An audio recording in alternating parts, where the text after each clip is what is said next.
They ruled Hollywood, but feared what couldn't be seen. Behind the fame and flashbulbs lived secret rituals, cursed objects, and fears they could never escape.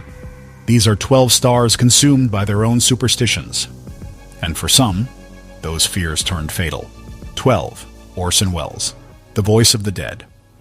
Orson Welles believed in the power of sound, literally. He kept old recordings of dead friends and played them before every major project, believing their voices summoned the right energy. He'd dim the lights, sit alone, and play the reels of old radio shows, especially War of the Worlds. He said it reminded him that voices never truly die. During one broadcast, a microphone exploded with static, and Welles froze. He later said, "Someone was trying to speak through." He became obsessed with EVP electronic voice phenomena long before it became popular. His friends found it creepy, but he believed those sounds were messages of guidance, not horror. In his later years, Welles told a journalist, "I'll never die. My voice will keep calling." And in a strange twist, when he passed away in 1985, a studio engineer claimed the audio logs captured a faint whisper on playback sounding eerily like his last line from Citizen Kane. Maybe it was a coincidence. Or maybe Orson Welles was right. Some voices never go silent. 11. Humphrey Bogart, the lucky cigarette. Humphrey Bogart's superstition was simple, yet deadly. Before every scene, he'd light a cigarette, take 3 puffs, and set it down. He said it was the rhythm of survival. If someone interrupted it, he'd start over. He believed those 3 puffs aligned his luck, one for fame, one for money, one for life. But towards the end of his career, the habit became compulsive. Directors said Bogart wouldn't roll a camera without his ritual cigarette.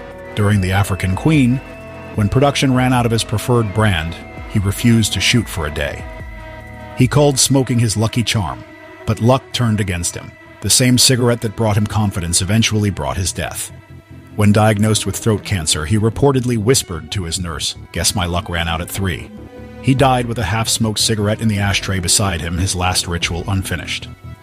Sometimes superstition doesn't protect us. It prepares us for the end. 10. Audrey Hepburn, the black cat and the candle.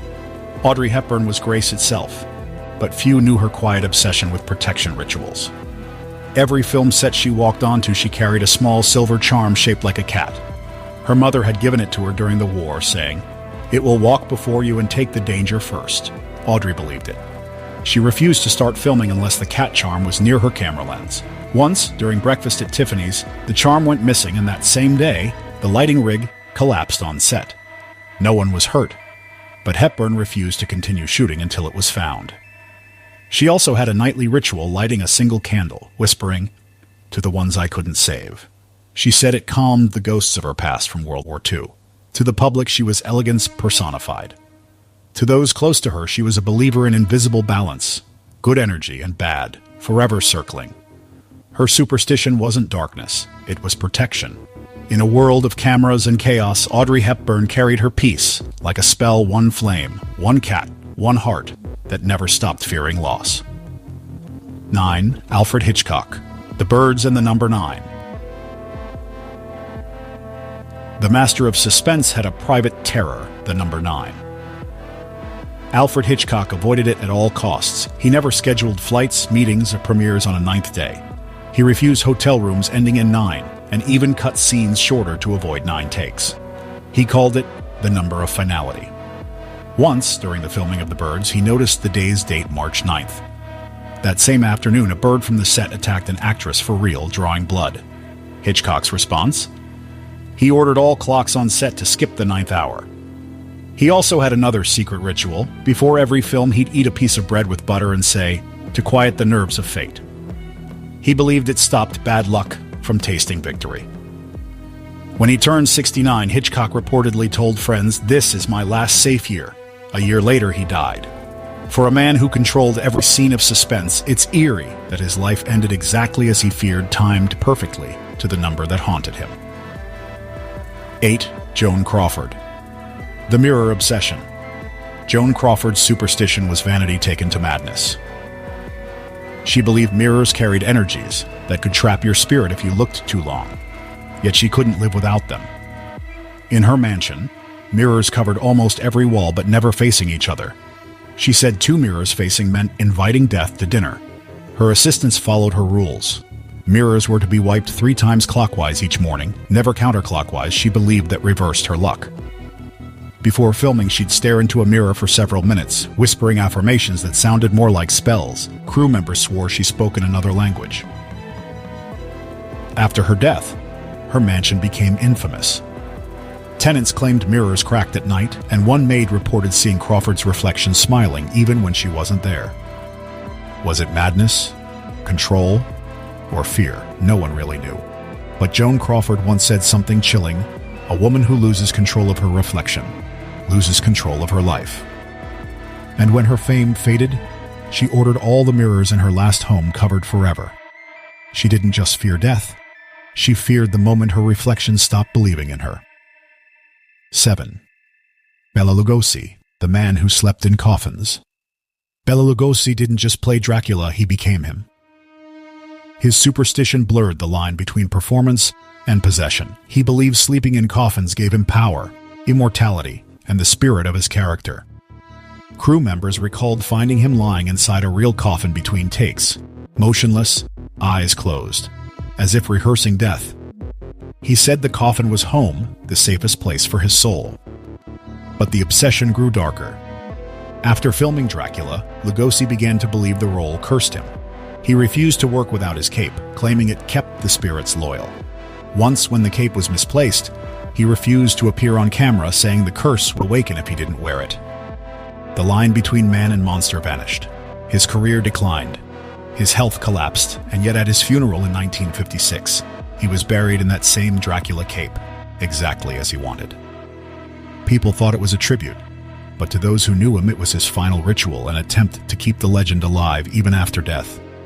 Maybe Bela Lugosi didn't fear the curse. Maybe he chose it. 6. Frank Sinatra, the talisman of fear. Frank Sinatra, the man who ruled the stage, carried a secret even his closest friends whispered about: a small, worn charm blessed by an Italian priest. He called it his shadow.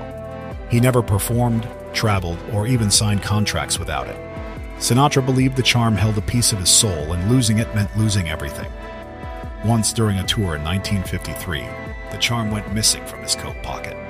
That same night, he froze on stage for the first time in his career, forgetting his lyrics mid-song. The crowd thought it was exhaustion. Sinatra thought it was punishment. He searched until dawn. When the charm was found wedged in his suitcase, he kissed it, muttered a prayer, and walked out as if reborn. Friends mocked him, but they noticed. Every time he ignored his rituals, something went wrong. Deals fell through, shows canceled, voices cracked. Sinatra didn't believe in luck. He believed in balance, that his fame came from something higher, and that thing demanded respect. He wasn't afraid of failure. He was afraid of fate without protection. Maybe that's what superstition really is. Not fear of the unknown, but the illusion that we can control it. 5. Greta Garbo, the spirit of silence. Greta Garbo, mysterious, distant, divine. But behind her calm exterior was an ancient superstition that ruled her sets: silence. She believed before every first take, silence must reign, not a cough, not a whisper, not even a chair creak. She said it disturbed the spirits of cinema, invisible forces that decide whether a scene lives or dies. Directors thought it was arrogance. It wasn't. Garbo treated filmmaking like a sacred ritual. Before every role, she meditated, burned incense, and stood in stillness for exactly 3 minutes, believing those moments aligned her energy with her character. Once, when a light fell during rehearsal, Garbo blamed it on someone laughing during her silence ritual. She stopped shooting for 2 days. To her, superstition wasn't belief, it was discipline, a way to keep chaos out of her world. And strangely, it worked. Her performances felt otherworldly, untouchable. Even decades later, no one could match her aura. Garbo once said, "Silence is the only language the universe understands." Maybe that's why she disappeared so suddenly, retreating from fame at her peak. She didn't retire. She vanished into her ritual. 4. Clark Gable, the ritual that saved him once. Clark Gable, the king of classic cinema, had a secret routine, a ritual born from near death. In 1942, during a dangerous flight while filming a war documentary, Gable's plane nearly crashed. He survived, but barely. Since that day, he started a habit. Before every film, he touched his silver pocket watch twice and whispered, "Time saved me once." It wasn't for drama. It was survival. He believed that watch carried the moment he cheated death and would do it again if respected. Crew members said Gable never broke the ritual. If interrupted, he'd start over, calm but serious. Once, when he forgot the watch in his trailer, he refused to begin shooting until it was retrieved. To the audience, he was confident in himself, but to insiders, he was a man trying to bargain with fate, keeping one foot in the world of control and the other in superstition. That same watch was on his desk when he died of a heart attack in 1960. The hands had stopped frozen at the hour he collapsed. Some say it's a coincidence. Others believe the watch wasn't marking time. It was keeping count. Clark Gable didn't just believe in luck. He negotiated with it. 3. Elizabeth Taylor. The diamond that guarded her soul. To the world, Elizabeth Taylor was beauty defined, but to her, beauty meant danger. She believed every spotlight came with a curse, and only her diamond could save her from it. Taylor's most famous jewel, the 33.19-carat Krupp diamond, wasn't just an ornament. It was her protection. She claimed it absorbed negative energies from those who envied her. Before every major event, she'd hold the diamond close, whispering something no one ever heard. Crew members said whenever she lost sight of it, she'd panic, convinced something terrible was coming. During one film shoot in 1965, the diamond was misplaced. Hours later, she collapsed on set. She told her assistant, "I felt the light leave me." After that, she never removed it, even while sleeping. Some called it madness. Others called it power. For Taylor, superstition was her shield against betrayal, heartbreak, and tragedy, things she faced again and again. She married 8 times, and every time a relationship ended, she said the diamond warned her first. In the end, her jewel outlived her, gleaming like the one thing that could never betray her. To Elizabeth Taylor, diamonds weren't forever. Protection was. 2. James Dean. The car he called Little Bastard. James Dean didn't fear fame, he feared destiny. When he bought his silver Porsche Spider in 1955, he named it Little Bastard. But soon, the name became an omen. His friends, including Alec Guinness, warned him.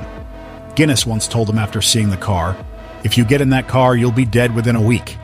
Dean laughed it off, too proud, too bold, too curious about the myth of danger. But Dean was obsessed with signs. He told his mechanic the car had a soul. He believed it spoke through vibrations warning him, yet he ignored it every time. A week later, the prophecy came true. On September 30th, 1955, Dean crashed that same car on Highway 466. The impact was so violent that witnesses swore they heard a sound like metal screaming. After his death, pieces of the wrecked Porsche were reused in other cars, and each of those cars met freak accidents. The legend of Little Bastard grew darker. Dean's superstition was simple. He believed energy never dies, it shifts, but he underestimated how dark that energy could become. Even today, people say the car was cursed. Maybe it wasn't the car that was haunted. Maybe it was James Dean himself, a man running too fast for his own fate. 1. Marilyn Monroe. The curse of number 13. She was Hollywood's brightest star, but behind her glow hid a deep fear, the number 13. Marilyn Monroe's superstition wasn't casual. It controlled her every move. She refused to enter a hotel room numbered 13, never signed contracts on the 13th day, and even avoided leaving her house when the calendar cursed her with Friday the 13th. Her staff knew the pattern. If Monroe spotted a 13 anywhere near her, she'd freeze. Shooting schedules were quietly shifted. Rooms were renumbered.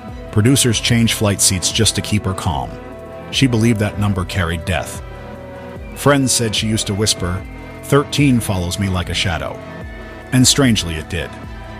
Her last public photos were taken on the 13th week of 1962. Days later, she was gone, found lifeless in her home.